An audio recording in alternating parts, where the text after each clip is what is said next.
Until you sell something, you're basically an unpaid consultant. You're a brilliant conversationalist. You make all your money in what happens the last few minutes. So it's critically important in step 3 that you have time to do your job, to have a sit-down conversation with your homeowner, go through your findings and recommendations.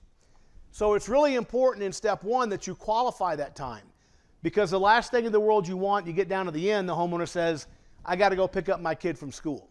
Can you just email the information? Right? And that is the kiss of death. Emailing information is just a waste of energy and effort. You got to present face to face. Keep this in mind. In step 3, my hope, my desire, is that I can get my homeowner to reach a yes or no decision with me sitting in front of them, even if the answer is no. My objective is to get them to reach a final decision about whatever I'm offering, about me and my company with me sitting there. Because people don't like to say no to your face. If you can get them to make a final decision when you're sitting there, it's probably going to be a yes. On my time commitment, I simply, again, want to make sure I have enough time. Mr. or Mrs. Homeowner, based on how long it takes to do the diagnostic, based on how many questions you have, what I find in your home, etc., this process could take an hour or so. Is that going to be okay? And usually the lead's been set, call's been set properly. They already know it's going to be, the dispatchers told them it could take some time, right? But I'm going to look at my clock and say, okay, it's 1 o'clock now, so there's nowhere you have to be exactly at 2:30.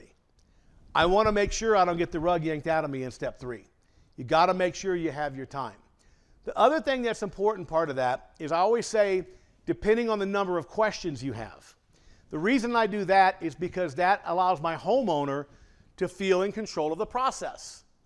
If they think an hour, they could be thinking to themselves, well, I just won't ask many questions, it'll go more quickly. So I want them to feel they have some control over how long it takes, and they do, because if they ask more questions, it is going to take longer. So I'll just say, based on what I find in my diagnostic, depending on the number of questions you have, this process is going to take an hour or so. Is that going to be okay?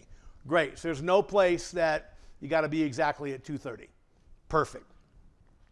Now I want to move into my explanation of why it takes the time that it does. This is really important. If you're very thorough on a call, it's going to take time, and that is to the homeowner's advantage that you're thorough in your job, right?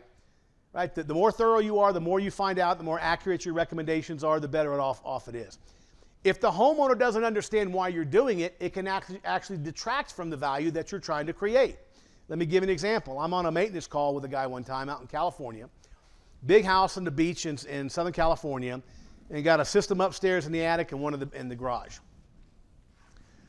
This particular company, Service Champions out in Brea, one of the most successful operators in the country, Leland Smith, they give their maintenance technicians 2 calls per day. That's it. 1 in the morning, 1 in the afternoon, because they want their guys to be super thorough. So when they go out on a maintenance call, I mean, they're pulling the blower motor, they're taking it outside, they're cleaning it, they're going from tip to stern through that thing. So we go on, which is a great value to the homeowner, correct? I mean, you've seen some guys do a maintenance, come in and wipe the cabinet, and that's their maintenance, right? So they're super, super thorough, and that's the way the company wants them to be. Their assumption is the longer that technician's in the house, the more likely an opportunity is going to spring up. And that's why they want them in the house 3 hours. They don't care. So we get to the house, and we start on the attic system. And the technician did not qualify time. He did not explain to the homeowner how long it was going to take. And we're up in the attic, and it was a very difficult unit to get to. But he finally gets the blower motor out. He goes and shows it to the homeowner how ugly it is, takes it outside, cleans it back in, beautiful sheet metal, right? Homeowner says, oh, that's nice, puts it back in. But that creates a ton of value. Like, look how detailed this guy is being. Then he goes through his entire diagnostic process, does the whole thing. It takes about an hour and a half from beginning to end. And again, this is a valuable service to the homeowner that he's doing all this, taking this time. Well, we're going from the attic down to the garage, and as we go down through the house, we walk past the homeowner's office, and I hear him on the phone, and he's complaining to someone on the phone about how long it's taken the HVAC guy. And I'm thinking, here, this guy is doing such a thorough job, and the homeowner's complaining about it because he doesn't understand what's really going on. Maybe the guy that was there last year from a different company was in and out in 15, 20 minutes. Who knows? So I think it's really important after you get your time commitment to explain to your homeowner why it takes the time that it does. And all you have to do is say something like this. And again, you guys will have this script. Mr. and Mrs. Homeowner, an hour and a half may seem like it takes a long time, but the reality is when we do this maintenance, this diagnostic, we're going to be extremely thorough, and I'm sure that's the kind of service you expect from us today. And I make my homeowner say, yeah, that's what I expect. Now they can't get mad at me if it takes an hour and a half. I'm sure that's the kind of service you expect from us. Get them to say yes to that. And they will. They'll say, yeah, of course I do. Now they're not going to get mad at you because it takes an hour and a half, right? It buys you some time because you qualify the time and explain then why it takes the time that it does. Third bullet point, very simple. Get permission to offer different solutions. This is really important because for a lot of people, sometimes it can feel awkward when you're trying to make recommendations to people at the end. So if you get permission up front, it can be extremely helpful. Mr. and Mrs. Homeowner, as I begin to do your diagnostic, it's not uncommon that I find additional issues with the system, maybe code issues, safety issues, comfort issues. If I find any issues like that, is that information I should just keep to myself, or should I share that with you? And that's really important to do the takeaway. The natural tendency of anybody, if you push them, is to push back, right? So take somebody next to you and put your hand up. You guys put your hands up palm to palm, right? Take any two people, okay? Palm to palm. If you're on this side of the room, on the count of 3, I want you to start pushing on the other person's palm, okay? Only if you're on this side of the room, right? 1, 2, 3. Now, isn't that funny? Everybody on this side of the room pushed back, right? That's human nature right there. When somebody starts pushing you, Joe, what are you going to do? Push him back. It's human nature. And the reality is in our industry, we've been doing a lot of pushing the last 20 or 25 years. This is why sometimes homeowners say, don't try to sell me anything today, right? Because they've had people hammering them for 20 years about new systems or about whatever. So I want to pull back. Everybody else is pushing, I want to pull. And so when I say, Mr. and Mrs. Homeowner, if I find anything else with your system, is that something I should keep to myself? I physically do this. Is that something I should keep to myself, or should I share that information with you? And when you pull away, they will be drawn in. Instead of pushing away, they're going to be drawn in like, no, if you find something else, let me know. Perfect. That's what I need, because at the end, I'm going to be able to say, earlier you said to let you know if I found any additional problems. Well, I've got some information to share with you. But now I'm simply responding to their request to let them know. It changes the game at the end, especially if they're busy. A lot of people working out of their house. We'll talk more about that in step 3. But, people are on conference calls and different things, and it can make it hard for you to get in to make your recommendations. If you've gotten permission from them up front, it makes it a little bit easier. No guarantee. They might not get off the phone, but we'll talk about how we use that information to get them to sit down with us. So that part is very, very simple. Here's who I am, Mr. and Mrs. Homeowner. I'm Weldon from Pico and Performance. I'm here to do your diagnostic and figure out what's going on with your system. Now, depending on how long it takes to figure it out, depending on the number of questions you have, this process could take an hour to an hour and a half. Is that going to be okay today? Great. So there's no place you got to be at 2:30? Excellent. Now, it may seem like it's a long time, taking an hour and a half, but the reality is when we do this process, we're extremely thorough. I'm going to go through this thing, from tip to stern and make sure everything's just the way it should be. And I'm sure that's the kind of service that you expect from me. Now, typically when I'm doing a diagnostic like this, it's not uncommon that I find some additional issues with comfort, with safety, with efficiency, whatever. If I happen to stumble across any of those issues, is that some information I should keep to myself, or should I share that with you? Oh, no, share it with me. Great. That's all. It's 60 seconds. But it sets the foundation up for everything else I'm going to do. The next bullet point, relationship form. Obviously, the relationship runs throughout the entire call. And what I will tell you, the older I've gotten, and this is in every business, that the relationship is supreme. A strong relationship will help you even if mechanically you can't figure something out or it takes you longer. The relationship is everything, right? People buy from people they like and trust. And we got to build that relationship.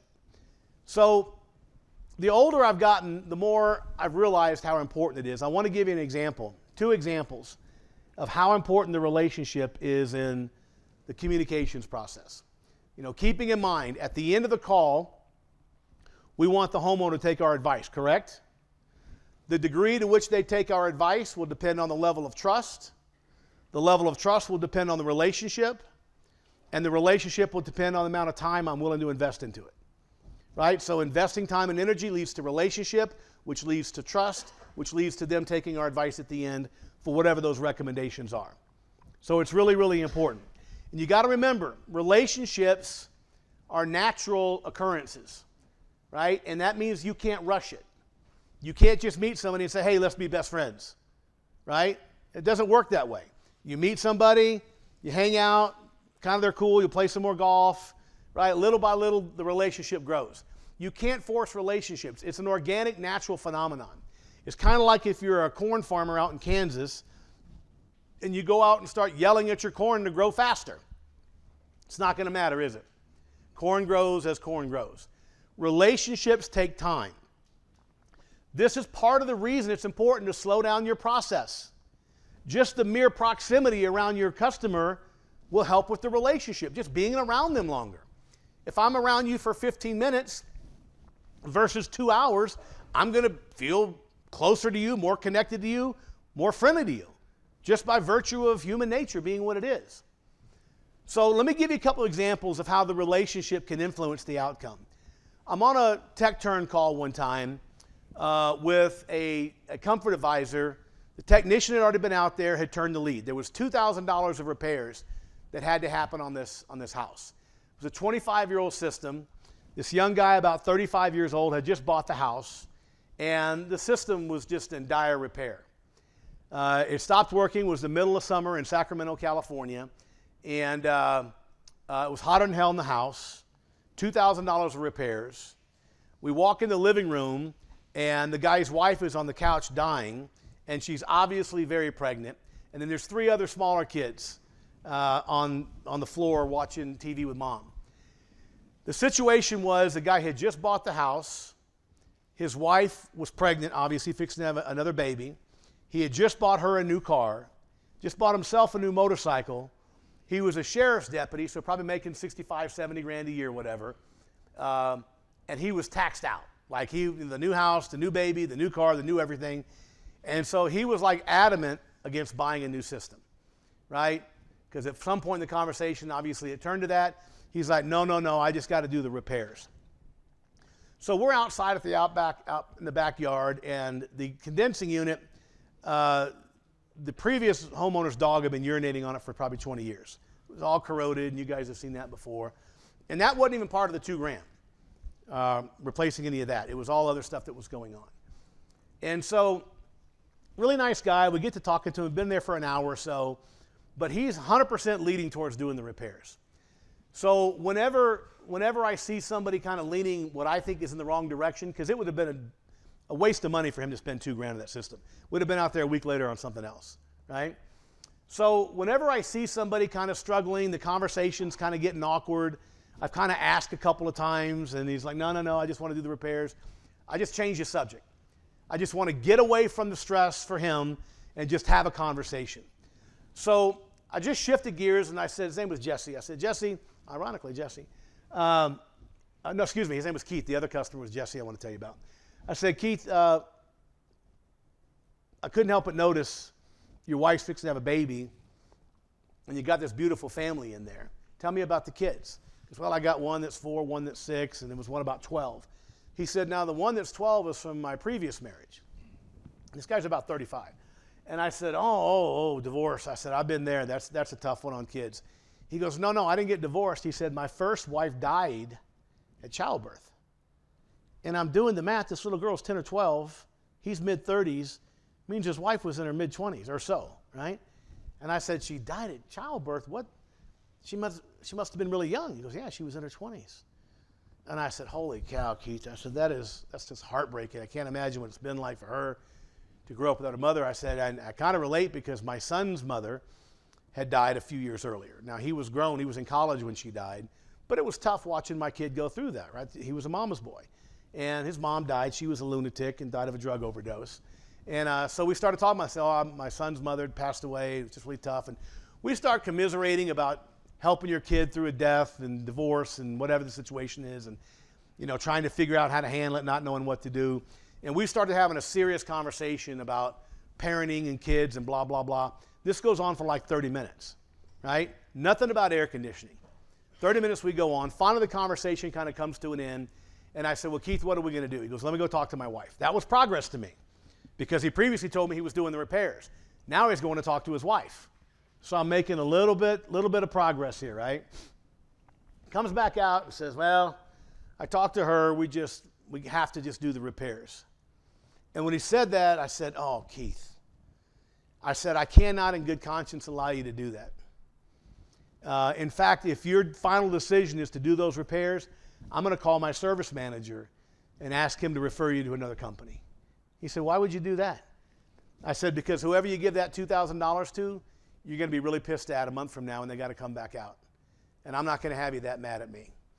I said, Keith, my sincere recommendations, my heartfelt recommendation, if I was in your exact same situation, I get all the considerations, but I would just bite the bullet and get a new system because at $2,000 is going to be a waste of money.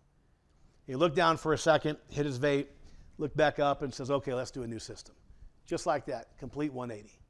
Had nothing to do with the heating and air conditioning, had everything to do with the connection that we made. And when I gave him my recommendation, he knew it was sincere, that I wasn't just bullshitting him. That's how important the relationship is.